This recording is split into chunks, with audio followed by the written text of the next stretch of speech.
are listening to All Burgundy and Gold, everything powered by the Urban Sports Scene and Fox Sports Radio, 96.9 FM and 1340 AM, Hopewell, Virginia. I'm Wole Glen. I'm joined by my co-hosts Glenn and George. The homies Mo and Ray are out. What's up, fellas? Not much, man. Week 2 of the NFL season, and hopefully, see what the rest of the Commanders do. Oh, look at you. Look at Hey, you. Doug, I'm always look. I'm always look. I'm always an old school guy. I'm always old school. Look, they always will be the Redskins to me. Anyway, Here, here. we'll see what the Giants do.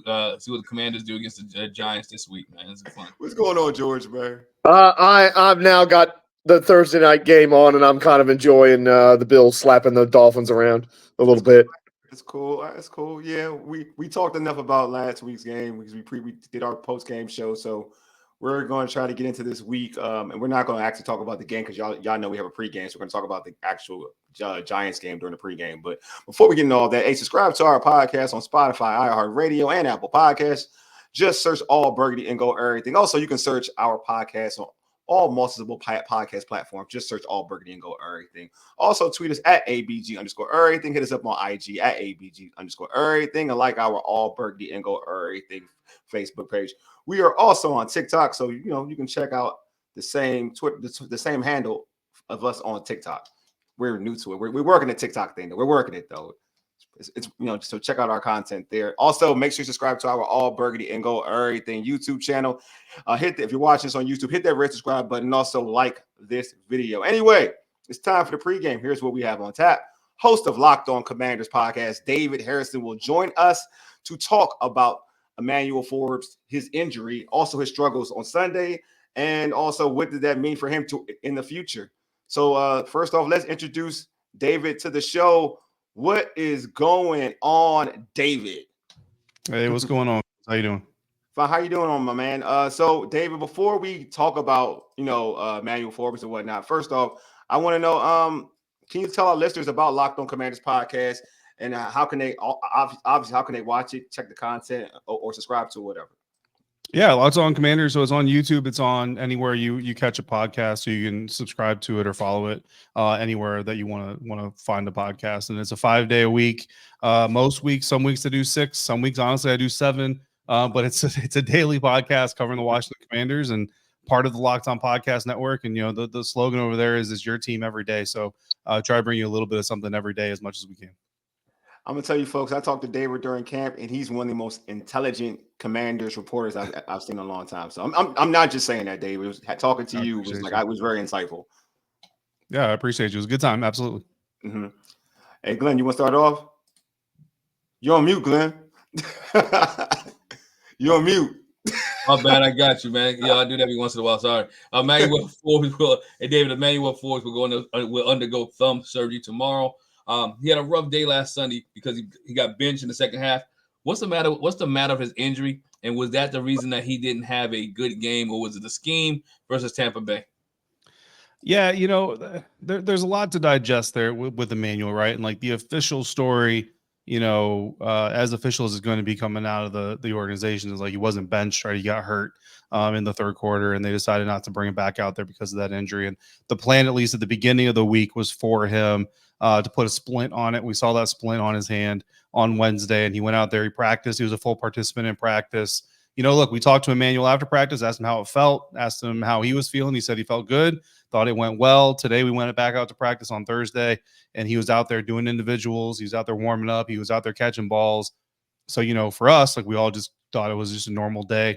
And then we went back inside because, obviously we're not allowed to watch all the practice during this portion of the season. So we go back inside the media workroom, and we're waiting for our opportunity to go down to the locker room, and we get a notification that Emmanuel Forbes is going to have surgery on that thumb. And so obviously that's going to lead to his being out for a period of time. I don't know how long a surgery like that or a procedure like that will take for him to heal from, but I would assume probably at least 2 weeks. If it's going to take at least 4 weeks, you imagine they'll put him on IR at some point in time. But that's also that's yet to be figured out. And And look, from a play standpoint, right? Obviously, Emmanuel Forbes had a lot to be desired, especially being a first round pick, which it's kind of hard because sometimes you want to look at a guy and say, look, he didn't draft himself in the first round, right? But bottom line is, you're a first round pick that comes with but the title that comes with the job comes with the paycheck. You're expected to be a cornerstone piece of the organization. He just hasn't been able to live up to that kind of billing. I would say over the course of the year last year in training camp and preseason, the regular season this year, his biggest problem is his feet, right? He doesn't necessarily get off the line of scrimmage very well when he's in press coverage against a receiver. He also kind of has a tendency to get a little bit flat-footed. He gets a little stiff, which impacts his ability to turn and run with guys. And it also impacts his ability to be in fully in right positions when a ball comes his way. And the thing about Emmanuel, thinking about a lot of players, is you come out of college and typically you're one of the most athletic, if not the most athletic guy on the field. And even coming from a school like Mississippi State, most of your games, if you are that super athlete, you're going to be one of the most athletic guys out there. And Emmanuel, even though there's some fundamental things that are wrong in his technique and his abilities, he still typically finds a way to be around the ball. Now, obviously, the ones where he's not and he gets burned and all that stuff stand out more. But by and large, more often than not, he's in the area, which is good. But the problem is, because of those deficiencies early on in routes, he's not in the position to make a really good breakup or get his hands on the ball for an interception, which of course is what he was drafted for, was his ability to create takeaways. So all of that kind of going through, it's kind of just led to where we are today. And there's just not a lot of people who are confident in his abilities. Now, the coaching staff has been working with him. We've seen him do work during practice, after practice. The reports are that he's coming in before practice and guys are talking to him. His locker is next to Terry McLaurin, so obviously he's got a good resource there to kind of talk about reps and all that stuff. But, at the same time, too, it was kind of admitted during training camp that, young guys, they see their press, right? This generation of players, they grow up with social media, so they see their press. They know what people are saying about them, and it's hard not to have that kind of impact your ego. So honestly, it could be a good thing for Emmanuel to kind of get away from it for a little bit. But, he was also away from it for, the entirety of, the late winter and early spring.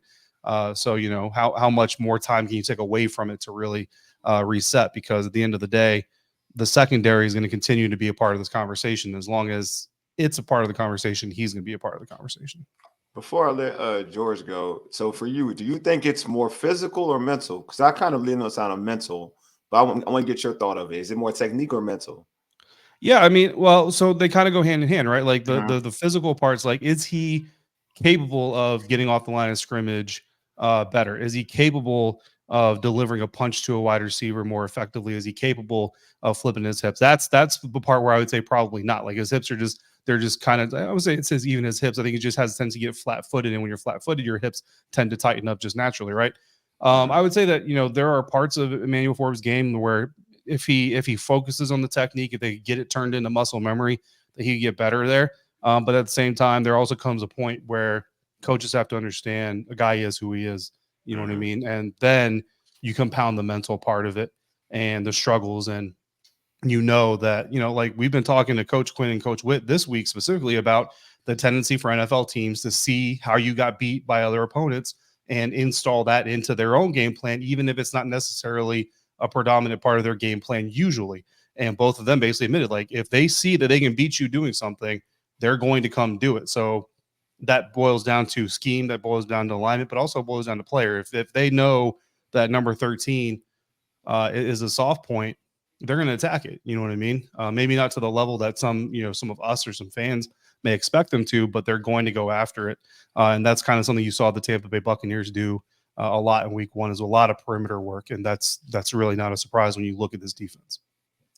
George? Why in the world, if he had this injury and was carrying it, did they put him out there knowing he's not confident and is struggling for form? And then you put him out there with an injury that probably makes him less confident because, if he's going to try to deflect the pass, if he's trying to cover a guy, that hand's going to hurt and maybe hurt a lot. Well, the injury happened in the Buccaneers game. Like, the injury happened in week one. It wasn't a pre-existing injury. This injury happened in week one. And, again, we don't know 100% when it happened. But given the angle, given the situation, and given how fast the receiver was running, I could imagine that when he got his hands in the face mask of a Buccaneers receiver, it possibly could happen. there. Yeah. You know what I mean? So that's my assumption. Again, I don't have confirmation of that.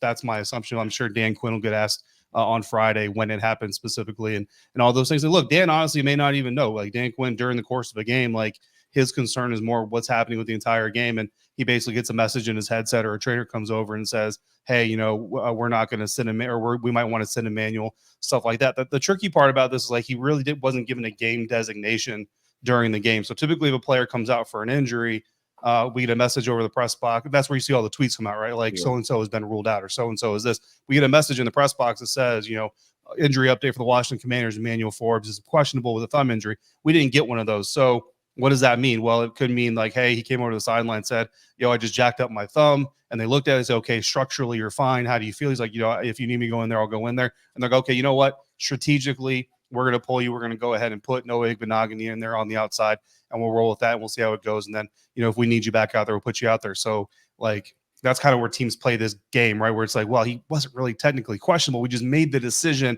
to not put him back out there. But we didn't bench him because there's this injury involved. Like, you know what I mean? It's all just kind of part of the song and dance. And we can all, you know, we can all connect the dots, right? Like, I think everybody can kind of connect the dots and kind of come to a conclusion. But again, without having that official confirmation, that's kind of the official storyline of it. So there's that part of it. But again, Dan Quinn, I'm sure, is going to get asked, and he's already prepared to answer questions on Friday about that whole situation. But yeah, from what we can see, like, he wasn't out there necessarily compromised with that, because obviously this defense wants turnovers. You got a cornerback out there that you want to go out there and intercept balls or punch balls out for fumbles. Kind of hard to do that if you got a jacked up thumb. So yeah, it wouldn't make any sense to do that, which again is why I think he's having the surgery now, because according to the reports, right, he didn't have to have the surgery. Like, they could have put a splint on. Again, he did practice in full on Wednesday trying to give it a go. So they could just splint it, could wrap it, could, you know, pad it up and tell him to go back out there. But if you want him to be part of an aggressive defense that's going to take the ball away, you got to have him fully useful. So get it out of the way now, and hopefully when he returns, he's he's a more ready, capable part of the defense. You know, when, as you mentioned his return, when he returns, what can the coaching staff do to improve his play, right? What can he do while he's out, and what can the coaching staff do to improve his play? Yeah, it's mental reps, right? Yeah, it's mental reps, and it's watching the tape, learning the lessons with his teammates, and it's communication, which, you know, it's I don't know how much confidence that's going to build, because Joe Wood Jr. himself just flat out admitted on Thursday that communication was one of the three biggest parts that led to the demise of this team in week one. But he also said that communication was on the field communication, like on the practice field, in the meeting rooms, everywhere else in the walkthroughs. Communication's been great. When they got to game time, the communication tightened up, and that's just a sign of nerves. It's a sign of a team that's maybe not as confident on their feet as they thought they would be, because it is their first time doing this for real against a game planned offense and all those things. But, you know, the more, you know, again, these guys all like have conversations. I had a Commanders fan talked to me once and said, you know, it's terrible for Jane Daniels and Marcus Mariota is on IR, because now his only veteran, or his real veteran mentor, is nowhere to be seen. People forget, like, Marcus Mariota isn't banned from the building. Like, he's still there. He's still around. Like, Marcus Mariota is still around Jane Daniels, even though he's on IR. So Emmanuel Forbes, like, he's going to be around. And so as these guys all learn the lessons and get on the same page, he can come along with them from that aspect. Now, again, once he gets back on the field, you know, whenever that might be, the tricky part is putting that into function. And that's where you see teams sometimes, like, you know, we'll see who develops as, like, who's that number two corner moving forward. Maybe they're doing well, so maybe they roll Emmanuel out in some looks. If you get lucky and you're blowing away the Carolina Panthers or something like that, let's give Emmanuel some reps and get him out there. So if he makes a mistake, because he's getting back into the groove of things, it's not too detrimental. You know, those are things that a team can use to their advantage. But for now, yeah, it's going to be mental. It's going to be just kind of talking through it with his teammates and staying as tuned in as he can. Hey, George? You talked about that maybe as a whole, they lacked the confidence in themselves, and you're talking about the defense, you're talking about the communication issues. Do you point back to the lack of work in the preseason? Because in my opinion, that's part of the reason why, is that they did not do enough in the preseason to really ground themselves in those kind of things.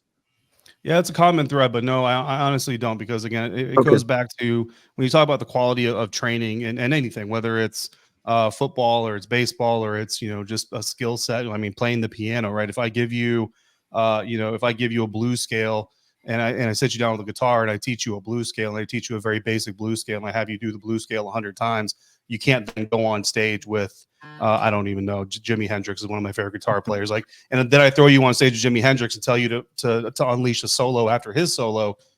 You're gonna be lost. You know what I mean? Like that's the difference in the game. And so getting more reps against incredibly vanilla offenses for this defense. Because again, now the question there is, okay, do the Miami Dolphins keep their starters out there? If you're keeping your starters out there, probably not, right? So if you're going up against Dolphins second, third team guys in a vanilla offense, you're not getting any real work towards facing a Tampa Bay Buccaneers offense that's now unleashing its entire offense and has game planned for you and has pulled out things to try to trick you. Because to be quite honest, like the Miami Dolphins week 2 of the preseason, they don't care if they trick you. They don't care if they trick you. They don't care if they actually win the game. What they're there to do is say, okay, we want you to run these specific routes and not for a specific reason in this moment, but we just want you to be able to run this route. Blocking, we want you to be able to pull. We want you to be able to push. We want you to go to the second level. All these things, like they're looking for very like isolated things from each player. And they don't always necessarily mean like, well, this is a 3rd and 15 play that we want to use in the season. 3rd and 15, you might see a team run a stretch zone that they only plan on gaining about 4 or 5 yards in the regular season, but it's not about gaining the 15 yards. It's about getting that play executed because they want to see it more. You know what I mean? So while like in theory, like the theory makes sense, certainly, and I've heard a lot of people talking about that, and I get the logic behind that. But when you break it down to the quality of opponent you're facing in the preseason, it's not worth the risk that you have by leaving those guys out there even longer. Hey David, this has been great, man. Thanks for being on. I know we had you for a short time, but I'm trying to get you back on again. This has been amazing and dope. Before I let you go, man, how can folks catch your stuff on social media, and also tell them again how they can catch Locked On Commanders. Yeah, absolutely. I know. I appreciate the invite. It was a good time. Anytime you want to, as long as we can fit in the schedule, we'll make it happen.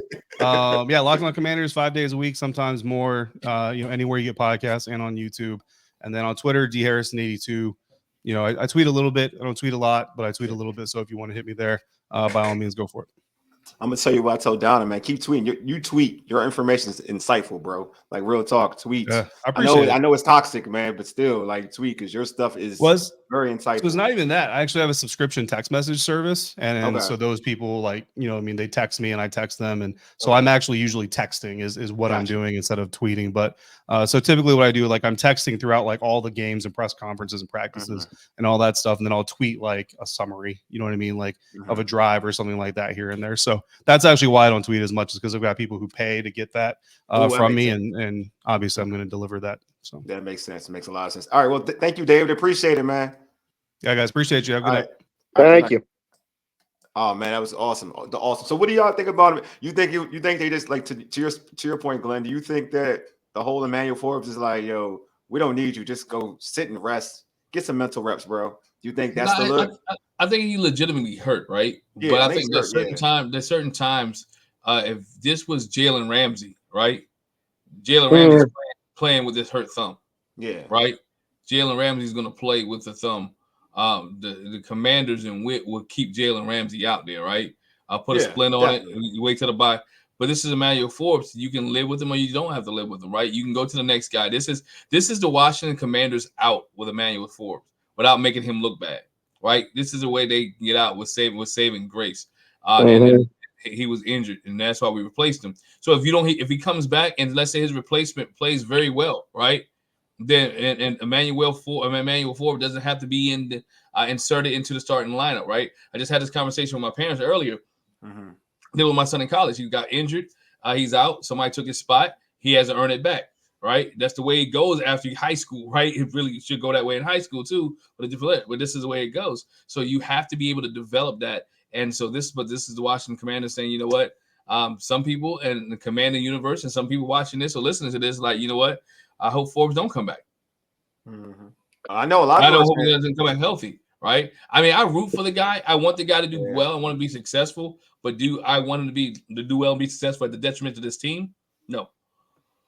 What do you think, George?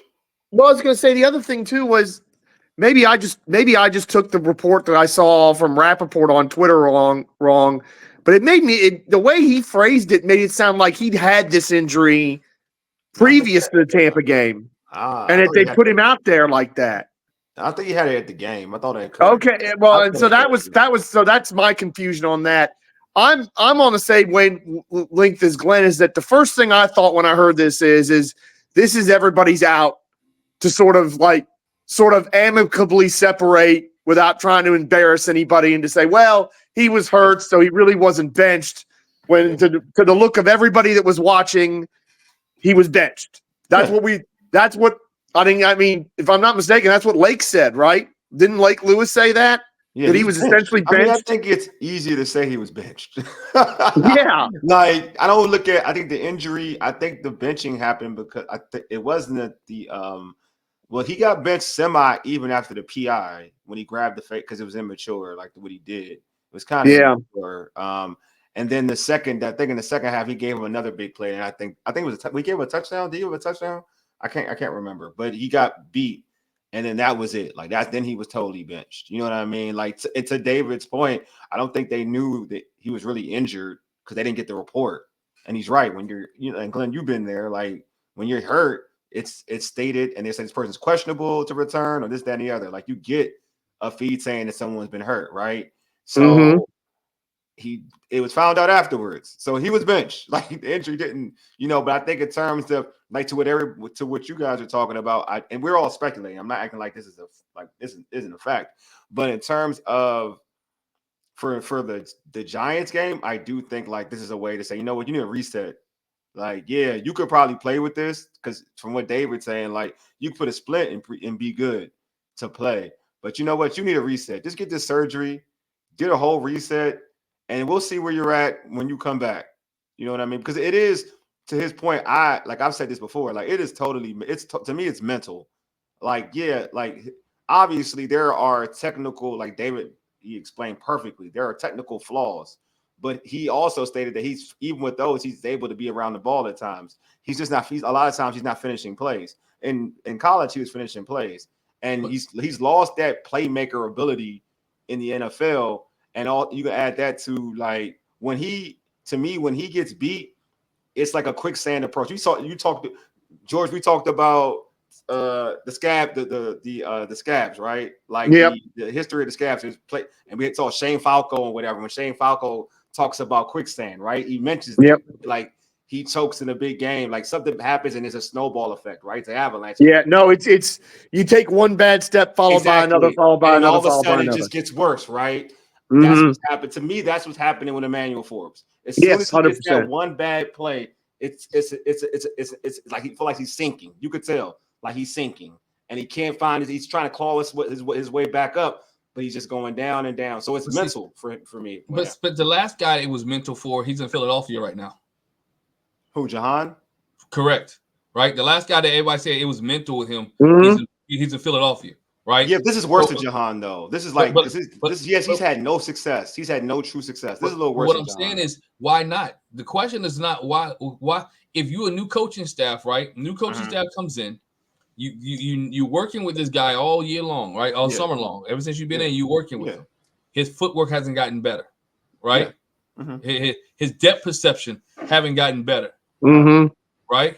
Nothing has gotten better. And besides the fact that he was your first round draft pick, if nothing gets better, and I can't get it better, if I'm new to this coaching staff, I cut bait.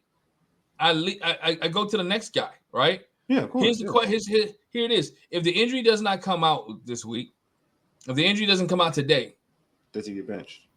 Does he get benched? Right? It's Thursday. There's no announcement about Emmanuel Forbes being benched. So good question. There was no question on Monday. I can answer that question. I think that he's on a short leash. I don't think it's a total benching. I think it's a short leash. I think it's all predicated in the first quarter. He's all predicated in the first quarter. If there's no injury, if he plays, he's a short leash. So as soon as something bad happens, if something bad does occur, he's benched. That's because I feel like because it's Daniel Jones, it's because of the team they're playing. They're playing Daniel Jones and the New York Giants. So you look at quarterback play, so you should be able to get right playing Daniel Jones. And if Daniel Jones, if you can't get right, if you don't look bad, we're going to yank you quick. It's almost like, it's that game where people just to give you confidence. It's that homecoming game. Like you know what I mean? Like, so to answer your question, I think he would get the opportunity to start, and as soon as he fouls up, then he's benched. It's not like, and then because you want to give him something to build on. Because I stated it's mental. I think they know it's mental. Then I think they know it's an element of being mental. I'm gonna be honest with you. There's an element of it. So they're gonna try to make him get right. Because just keep it a buck. Like this staff, to your point, Glenn, if they don't believe in you, they would have been got rid of him. He wouldn't be starting. I know that much. So there's some element of something that they believe in, right? Because they got rid of Jer'Zhan, and Jer'Zhan to me had more success in the NFL than Emmanuel Forbes. And they got rid of Jer'Zhan for a mental reason. So there's obviously something they do like about Emmanuel Forbes. There is something. Or is it a case of there is no market for Emmanuel Forbes like I guess there was one for Jahan Dotson? And I'm questioning if you're putting him back out there and he's not improved like what Glenn says, and I believe Glenn is correct about this, then what has Michael Davis shown you or not shown you not to be out there? He's not better than him. That's what I'm saying. Like this staff is showing you that. That's what I'm saying. You look like, let's keep it like for real. Like you're someone that's not a market. De'Ami Brown is not starting in front of Zacchaeus. They're not doing what we want. There's something they see better than the next person. You know what I'm saying? Like, this staff is different from what the fans want. There is obviously something. Like Jahan did, like when I mentioned, you should say the market, but if Emmanuel Forbes isn't that good compared to Davis or whoever, he wouldn't be starting. That wouldn't be a thing. Like him, even as a first round pick, I'm that confident enough about this regime. He's not starting because he's a first rounder. I'll tell you that much. You know what I'm saying? Like they're fair with that. Jamin Davis is a first rounder. Is he starting? No, that's true. He's not. Yeah, but he's in they figured something out with him, though. They're starting to. They moved him. Hold on. But Jamin Davis is not better than Bobby Wagner, and he's not better than but Jamin Davis arguably his position is better outside in terms of a linebacker than Fowler. I'll tell you that much. Fowler's a rusher. He's not a linebacker. Right. So I'm just saying, like, there is something there. Like, I'm just being I'm just saying they're being fair. So whatever they says, I'm just saying they're being fair. When you say first rounder, so for their assessment, they believe that for their starting unit that he's a better option than the dudes they have. That's all I'm saying. Yeah, they give him the benefit of the doubt. Yeah. So I'm just saying they realized but like I said, they gave him the benefit of the doubt week 1, and they got it out already. I won't say this is the thing. It's not a benefit of the doubt because all right. So if you look at the camp, to be real with you, he outplayed all of them because I heard the same thing.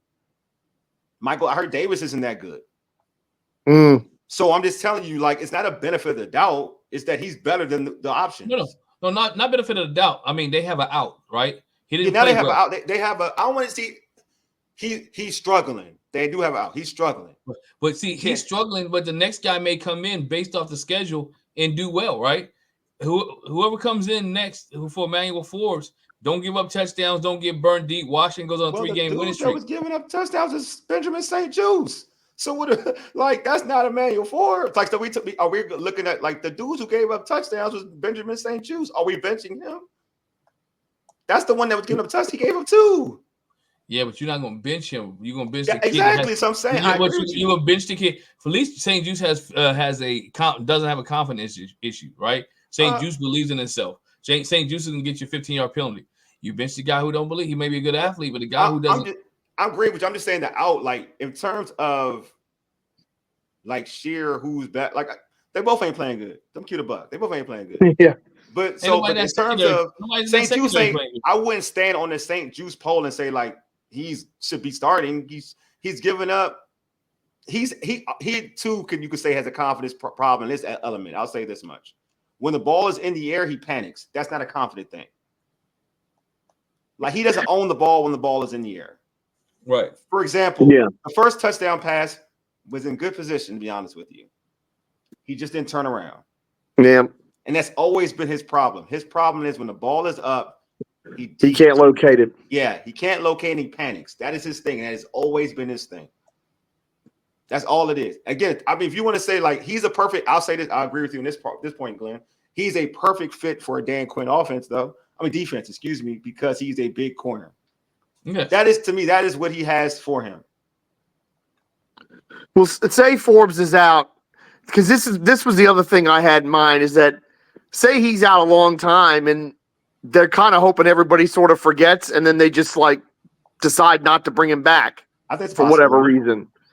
I mean, because is that what we're talking about? Is he's out 4 or 5 weeks and they hope the fans and media kind of forget about it and don't even ask like when he's supposed to come back if he's going to, because whatever's going on is whatever's going on. Yeah, I don't think we'll forget about. I don't think media will forget about him.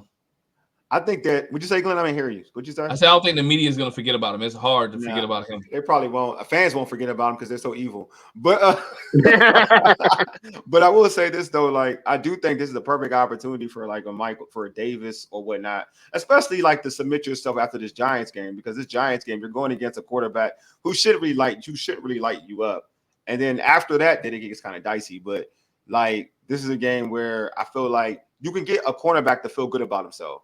And that does carry on. That momentum carries over. So if it's Michael Davis, if it's Noah, the young boy who to me came in when he got benched, if it's him, again, he's a bigger corner. He's also a bigger corner. I think if it's him, do think that to a certain extent, those individuals, they can have a confident game and maybe they can take that over after the Giants game. Because I feel like I ain't gonna hold you. Like, regardless of it sounds kind of funny. It does sound kind of fake to me in terms of the injury, because I do agree with you, Glenn. I want to act like I don't agree with you. Like, he could play through this. You know what I'm saying? Like, obviously the team was like, nah, bro, just go sit down. You need to take a break. You know what I mean? But I do think this game is the game. If I was him, this would be my game where I could at least get mentally right. And if I can't get mentally right against Daniel Jones, I know they got neighbors, whatever, but I know if I can't get right against Daniel Jones, then darn it, I don't know if I'll ever get right in this league. And then about the size of it. Is what it is. You know what I'm saying? So yeah, he needs a good year or his value is down. Say again, Glenn? I said he needs a great year or his value was continuing. His value's already. I'm gonna keep the buck with you. His value's already down. I mean, he might need he needs to do something, or he might be out of the league after 2 years. I kind of think that's the thing. Like, I feel like definitely this is the year. If he don't do anything, I'll be bluntly honest. If he don't do anything this year, he's definitely cut next year. He's on the last third, like we were talking about preseason, because he'll be under contract. Preseason playing late into the second half. He's that type of dude. He is. He could be that type of dude. Like we talked about Jer'Zhan, he could be that. He can definitely be that type of dude. If he does nothing this regular season, he'll be that. He'll definitely be that kind of guy. So he has to wake up. He has to wake up. Like, I root for the kid because I can tell. Like, I can personally tell, like, the social media stuff he gets to him. I can see it. Like, it gets to him. So for that alone, I root for him to kind of like, because I see it. I see all the negative stuff, and I'm like, and I can see his response to certain things. I'm like, yeah, he's not. This is bothering him. So just of that alone, I'm like, I root for the kid, because I'm like, all right, man, I know everybody's bashing you. Come on, overcome. You know what I'm saying? But at the end of the day, man, that's on you. You gotta fight through it. Like Glenn said, like George said, like even David said, like, now it's time to grow up and be a man and start taking care of business. You know what I'm saying? So people gonna talk, man. I was gonna say a lot of Commanders players and stuff are popping off on social media and clapping back when maybe they ought to be quiet. I think so too. Yeah, I agree. It's not just Emmanuel Forbes that need to step up and play. It's a whole bunch of players. Yes, I agree. We're talking about Emmanuel Forbes this week, right? He's not the only one. It could be the guys that was in the middle, right? And see, and to where what Wole says that this fan base can be evil, we have dumped up. We've done a lot of it's been dumped on him and St-Juste, who you've talked about. Some of them guys on that defensive line who we've talked about on this show. There ain't a lot of people that were pulling their weight on that side of the ball last weekend. Yeah, I will say that in terms of what was going on, I said about Payne. I can talk about Allen, but I kind of saw the stat number. Payne's ranking was Payne got pressure, but he didn't get the quarterback down, and he had two really good chances to do that, and he airballed them both. I will say that, but again, like, it's not like he ain't doing that and his hustle on the run plays. It wasn't like he wasn't doing anything. If folks want to talk about Jonathan Allen, I'm all for it. But Payne ranked pretty high. Yeah.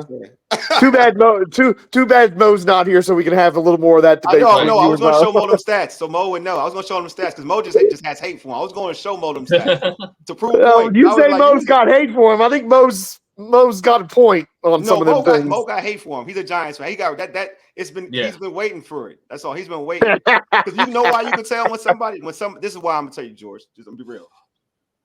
If you don't acknowledge the good of like he was around making plays, then I know it's hate. Because if you only say where was he doing, what was he doing, and don't acknowledge, if you didn't say, all right, if Mo said this, he got there but he didn't finish, then I would know it's not hate. But Mo made it seem as if he did nothing. That's when I know it's hate. Okay. You know what I'm saying? That's the difference between giving your realness and hate. But we are all tired of nearly. We're all tired of you nearly sacked him. See, George, look what you said though. You said he whiffed. I was like, you're right. Yeah. That's a fair assessment. But when you say he didn't do nothing, then I know it's hate. Look, as a person who grew up hating on stuff, I know this. I know what hate looked like. I'm gonna let that be known. I know what hate looks like. So when somebody just comes out, where were they at? Where I didn't see the Alabama. Where I was like, all right, I ain't see Payne. I ain't see 94. No, and you got a point about Jonathan Allen. I'm starting to. It's starting to wear thin with me a little bit with him. And look, this is the thing. I like Jonathan Allen. I actually like Jonathan Allen more than I like Payne, to be real with you. But I'm just telling you, like, if I've had to be fair about it, I'll tell you the one that really showed out more than the other. You know what I mean? Because I'm gonna tell you, like, you didn't see Mo talking about Allen like that. No, it's true. That's why I told you it's hate. I get it. I respect it. Man, I am counting down until we get to see Jer'Zhan Newton at this point. Oh, I think get him out here. There's a chance, bro. There is a chance. Come on. Today, he practiced today. Limited. We practiced today. Well, he practiced last week too, but I think they're gonna wait. I think they're gonna wait for another week. And that's fine, but it's like I'm just counting it down because I really do think he might get out there and he might pull a jumpy gathers and like throw somebody into the quarterback, and I want to see that. Oh man, I just hope they don't like we talked about. I hope they don't rush him. Yes. Right. The potential is real. You know what I mean? It is. It's off the charts. It is real. But anyway, but also I want to say this as a Michigan fan. Mikey's my guy. He was getting torched too. Mikey was getting torched too. Like that's what I'm saying. Like we have to like. And I love Mikey. Yeah. Mikey is awesome. Yeah. But he was getting torched too. That to your point, George, England, like. Man, a lot of folks that whole defense was getting worked. I'm sorry, but Tua just threw as bad an interception as Will Levis, and they got pick six. Oh my God, Tua, what are you doing, my man? I'm gonna go ahead and chat my man Taj after this. He's going Kirk Cousins on Monday night, baby. Oh yeah. God. Yeah, this is. Oh God, that was as bad as what Will Levis did last week. And oh my God, he helped my fantasy football team. He was amazing. He was amazing. Anyway, it's time to knock to end this show. Hey, subscribe to our podcast on Spotify, iHeartRadio, Apple Podcasts, and also just search our podcast, All Burger and Go Everything, on other podcast platforms. We're out there. Just search us out. Also, tweet us at ABG_everything and hit us up on IG at ABG_everything. And like our All Burgundy and Go Everything Facebook page. Also, we got TikTok. We have a TikTok, so just search out All Burgundy and Go Everything. We'll pop up. You'll give us a follow.